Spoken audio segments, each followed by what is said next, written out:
जनता ने प्रधानमंत्री जी की विकास को लेकर के और उनकी जन कल्याणकारी नीतियों को लेकर के भरपूर आशीर्वाद दिल्ली में बीजेपी को दिया। मैंने जनता से वादा किया है, जनता के बीच में जाऊंगा नहीं, जनता के बीच में रह कर के काम करूँगा। कचौड़ी खिलाएंगे ना उनको? मैं कचौरी भी खिलाऊंगा, पुरानी दिल्ली की मेरी चांदनी चौक की चाट पकौड़ी है, आपको भी खिलाऊंगा, सब लोगों को खिलाऊंगा।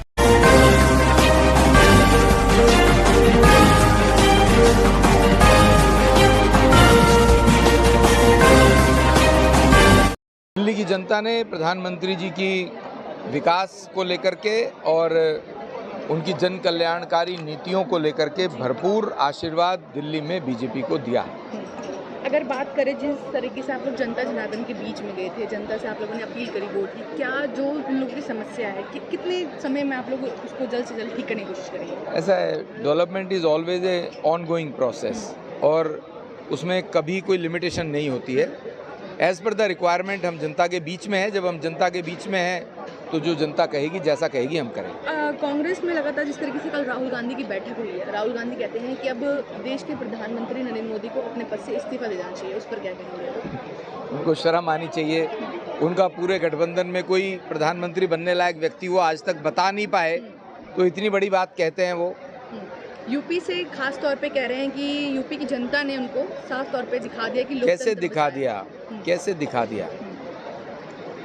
जितनी यूपी में सीटें आई हैं उसमें कांग्रेस की कितनी सीटें आई हैं? कांग्रेस को तो ये कहने का अधिकार ही नहीं है।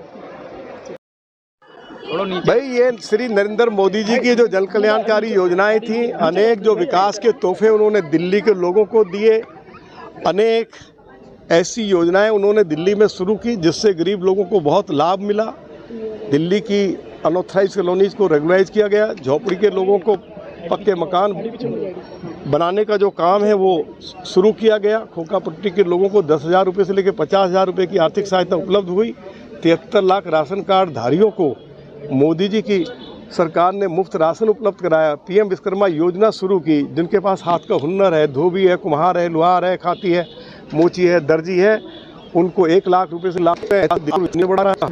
जनता का मैं हृदय से आभार व्यक्त करती हूँ कि उन्होंने नई दिल्ली संसदीय क्षेत्र से भाजपा का चुना और दिल्ली के जनता के हम सब आजीवन ऋणी हैं कि उन्होंने तीसरी बार हैट्रिक कर सातों की सातों सीटें भाजपा की झोली में हैं। मैं जानती हूँ कि मैं और मेरे साथ हम सभी सातों एमपी इलेक्ट प्रतिबद्ध है नरेंद्र मोदी जी के विकसित भारत के संकल्प को सिद्धि तक ले जाने के लिए और दिल्ली की जनता का सेवा करने के लिए। क्या लगता है 20 दिन के आम आदमी पार्टी का अभी केजरीवाल चुनाव प्रचार में गतिविधि बढ़ गई थी और कहीं ना कहीं लगता है कहीं भाषी को पीछे हटाने की बात?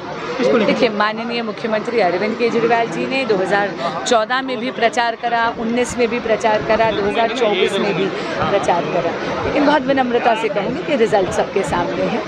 दिल्ली की जनता बहुत समझदार है। उन्होंने माननीय मुख्यमंत्री जी के बनावटी सहानुभूति के खेल में वो नहीं पड़े और सातों सीटें उन्होंने भाजपा की झोली में डाली। मैं आप लोकसभा क्षेत्र के किन मुद्दों को लोकसभा में उठाना चाहूँगी? इसके लिए वैसे तो मैं अलग से प्रेस वार्ता करूँगी क्योंकि 100 दिन का पूरा रोड मैप हमारा तैयार है, लेकिन 2 वचन जो मैंने चुनाव प्रचार में दिए थे उनको पहले 100 दिन में पूरा करने का पूरा प्रयास करूँगी। एक है सहयोग पोर्टल, एक वेब पोर्टल और एक मोबाइल एप्लीकेशन सरकारी कर्मचारियों के लिए, जहाँ पर वो एक अनाम तरीके से अपनी प्रॉब्लम्स रख सके और उनको इस समस्या का समाधान करने के लिए, उनकी पुरजोर आवाज़ बनने के लिए मैं संकल्पित हूँ। और दूसरा है स्टैंडअप इंडिया, स्टार्टअप इंडिया और लखपति दीदी से प्रेरित होकर हम लोग नई दिल्ली संसदीय क्षेत्र में एक स्टार्टअप हब शुरू करना चाहते हैं, जहाँ पर आप मात्र एक आइडिया ले आइए और उसको फलित करने के लिए सारा ज्ञान आपको एक छत के नीचे मिलेगा। जो कार्यकर्ता ने आप बिल्कुल जी तोड़ के मेहनत करी है, उनको क्या कहना चाहिए?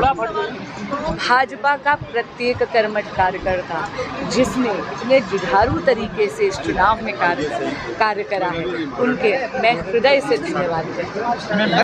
पश्चिमी दिल्ली क्षेत्र की जनता जनार्दन को हृदय से आभार प्रकट करती हूँ कि आपने हमें आशीर्वाद दिया और हमें जीत दिलाई है।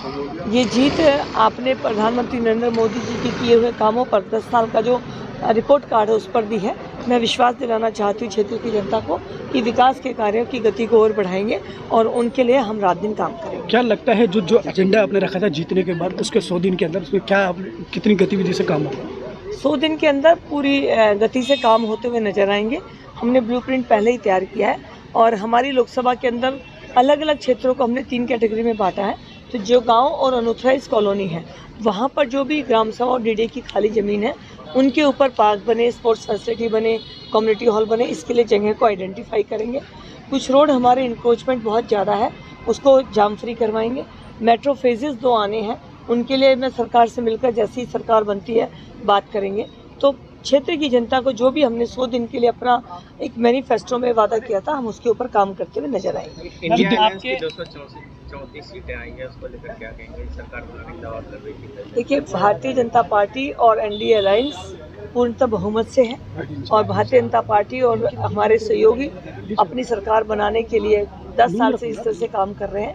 मुझे लगता है जनता चाहेगी कि उन्हीं की सरकार बने और एनडीए की ही सरकार बहुत जल्द देखने को मिले। आप पहली बार सांसद बने, क्या काम? मैं अभी जो भी एक सांसद के काम है, मेयर के रूप में काम किया है, पार्षद के रूप में जब काम किया है तो लीडर ऑफ हाउस रही, स्टैंडिंग कमेटी मेयर रही, तो इन सब में जो भूमिका में अब सांसद की जो भूमिका होगी मैं पूर्णतः अपने मेहनत करके उस काम को करूँगा। कमल जी, आपके एरिया में सबसे ज़्यादा मेडिकल फैसिलिटी की कमी है, उसको लेकर आप क्या कहें, किस तरीके से उसको पूरा करते हैं? सबसे पहले जो डिस्पेंसरीज हैं उनके क्या क्या फैसिलिटीज़ है उनको देखेंगे और एक नया हॉस्पिटल सेंट्रल गवर्नमेंट ने खोला है, उसको जल्द ही पूरी से पूरी सुविधा वहाँ पे मिले, इसके लिए कोशिश करूँगी। और एक और हॉस्पिटल रोशनपुरा में जगह है, उसको हम कितनी जल्दी क्षेत्र के लिए, जनता के लिए ला सकते हैं, इसके लिए भी मैं प्रयास करूँगी।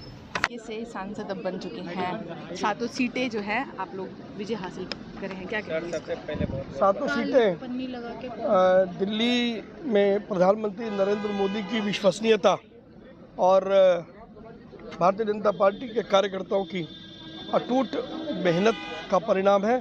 मैं उसे अभिवादन करता हूँ। सर, प्रधानमंत्री मोदी का 100 दिनों का एजेंडा है, आपका क्या एजेंडा है अपने क्षेत्र को लेकर?